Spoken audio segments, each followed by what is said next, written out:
राजन, तुमने मुझे रोककर बहुत बड़ी भूल की है, तो अब तुम्हारा अंत किए बिना मैं यहाँ से कहीं नहीं जाऊंगी।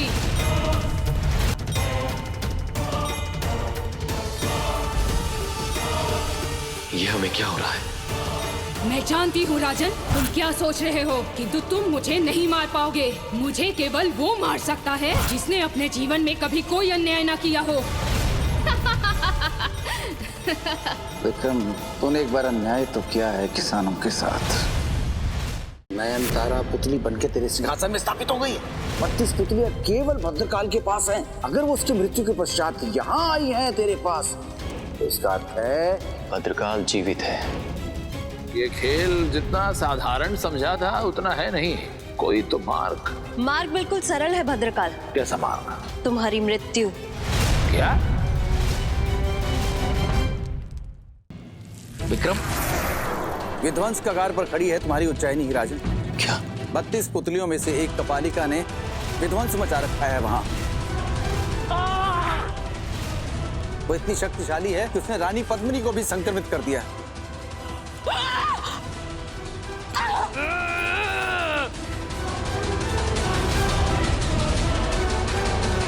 कुछ करो राजन, कुछ करो।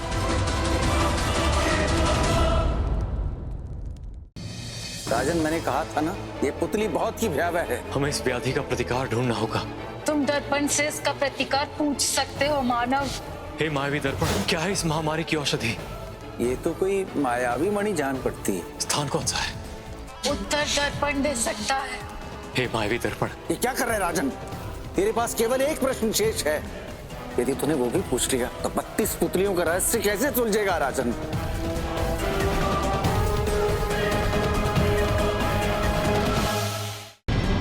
इतना अंधेरा कैसे है?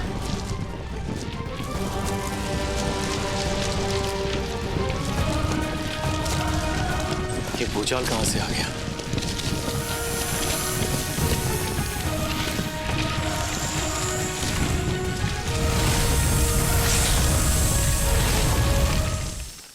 कालिका, अरे जागो, तुम्हारे जागने का समय आ गया।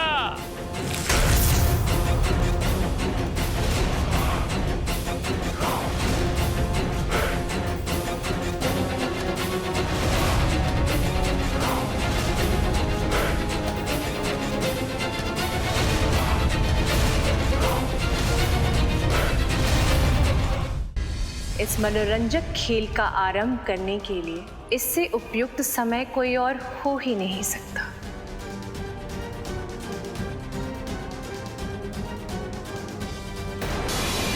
विराट सेन, क्षमा करें सम्राट। सम्राट! महाराज, हमारे 2 जुड़वा पुत्रों का एक अज्ञात युवती ने अपहरण कर लिया। महाराज, ये अरण्यानी माता के मंदिर का प्रसाद है। हम चाहते हैं आप सर्वप्रथम इसे ग्रहण करें।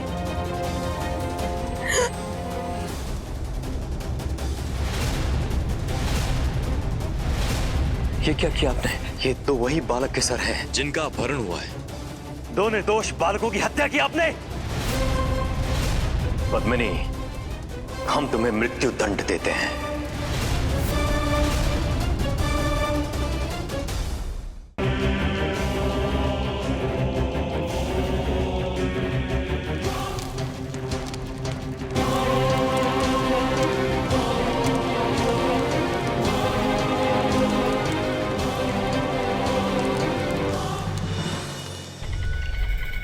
उस पुतली को यहाँ भद्रकाल ने भेजा है और भद्रकाल को चाहिए बेताल, और इसीलिए ये सारा षड्यंत्र रचा गया है। निर्दोष पद्मिनी के प्राण मेरे कारण चले जाएं, ऐसा मैं कदापि होने नहीं दूंगा, चाहे उसके लिए मुझे भद्रकाल के आगे आत्मसमर्पण ही क्यों ना करना पड़े। अब मुझे कुछ करना होगा जिससे वो पुतली स्वयं मेरे सामने आ जाए।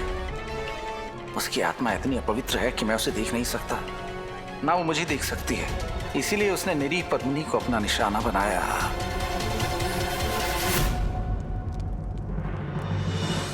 अब इस विपत्ति से हमें केवल भगवान का ध्यान ही बचा सकता है। मैं एक ऐसा सोच छेड़ूंगा जो केवल पुतली को सुनाई देगा, और फिर वो विवश होकर स्वयं मेरे सामने प्रकट हो जाएंगे। निर्धारित समय आ गया है। बैताल को पकड़ने के लिए अब हमें कोई नया रूप धारण करना ही होगा। माता जोगिनी, माता जोगिनी, वो आज हम एक विशेष निवेदन के साथ आपके पास आए हैं। इस मूर्ख को भी अभी आना था। जैसे आपने हमें राग दीप सिखाया था ना, जिसे गा के हमने दीपक जला दिए थे, तो क्या कोई ऐसा और राग नहीं होता जैसे कोई सत्य राग हो, जिसे गाकर हम ये सत्य ज्ञात कर सके कि आखिर महारानी पद्मिनी के साथ छल क्या हुआ है? शिष्य, अगर ऐसा कोई राग होता तो इस संसार में इस मूर्ख से पीछा छोड़ाना ही होगा। क्या हुआ, आप कुछ चिंतित लग रही हैं? आप अपने शिष्य को बताइए ना, हो सकता है कि हम आपकी सहायता कर सकें। तुम्हारे जाने से ही हमारी चिंता दूर हो जाएगी। कुछ कहा आपने? नहीं, वो जी नहीं शिष्य, हमें विश्राम करना है। परंतु वो राग सत्य। शिष्य, आप एक कार्य करें। एक अंधेरे कक्ष में ठंडे जल के कुंड में बैठकर हृदय से अपने गुरु का स्मरण करते हुए सरगम का अभ्यास करें। शीघ्र अतिशीघ्र स्वतः ही आपको राग सत्य मिल जाएगा। थोड़ा विचित्र है, किंतु जैसी आपकी आज्ञा।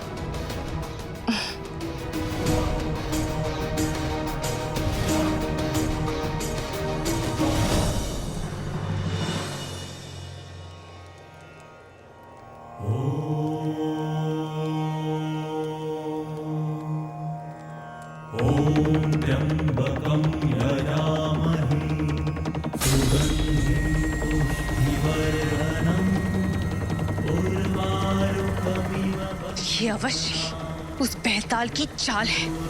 वो चाहता है कि हम अपने वास्तविक रूप में आ जाएं। इसी कारणवश ये किसी सात्विक मंत्र का जाप कर रहा है। मेरे सुर सुन के आना तो पुतली को चाहिए था, और आ गया तू। विक्रम, वो पुतली तेरे मस्तिष्क के साथ खेल रही है। वो मुझसे बच नहीं पाएगी विक्रम। बचोगे तो तुम नहीं बेटा। विक्रम, एकाएक क्या हो गया तुझे विक्रम? ये छोड़ दे विक्रम। उतार दो शीश इस अपराधी का।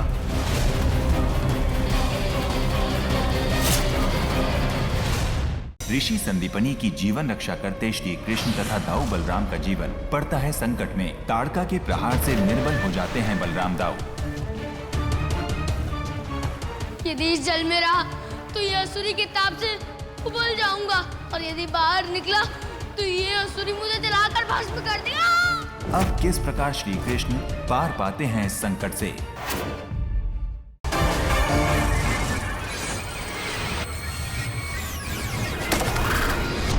इंसान की खोज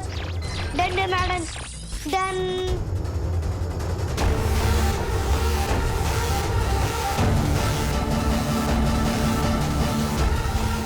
छोटी सी बच्ची आग कैसे बुझा सकती है? उसने हीरा को भी गोद में उठाया है। समाज के कुछ नियम होते हैं, पर इस घर में जो कुछ हो रहा है सरासर गलत हो रहा है। किसी भी इज्जतदार घर में कोई लड़की बिना शादी किए रहती है क्या? अरे बोलो, मैं नहीं बोलो, चुप क्यों हो? जवाब दो हमें सच जानना है। मेरे और माधव के बीच में कोई गलत रिश्ता नहीं है। तुझ जैसी लड़की का हमें कोई विश्वास नहीं। बदचलन है तू, बदचलन। चरित्रहीन है, चरित्रहीन। आज न छोड़ूंगा तुझे दम दमादम, तूने क्या समझा है मुझे दम दमादम। आज न छोड़ूंगा तुझे दम दमादम, तूने क्या समझा है मुझे दम दम। देखे जरा किसमें कितना है दम, जम के रखना कदम मेरे साथिया। बताओ कि पढ़ाई काका की पगली का है ना कि बताएंगी तो तब ना, जब ये स्कूल में आएंगी। इन्होंने तो स्कूल की बिल्डिंग के दर्शन करने ही बंद कर दिए हैं। कि निकलती तो घर से स्कूल जाने के लिए है, हाँ? लटकी भैया कहा है ना कि मैंने कहा भाभी जी घर पर है, मैं बाद में आता हूँ। रुको तुम।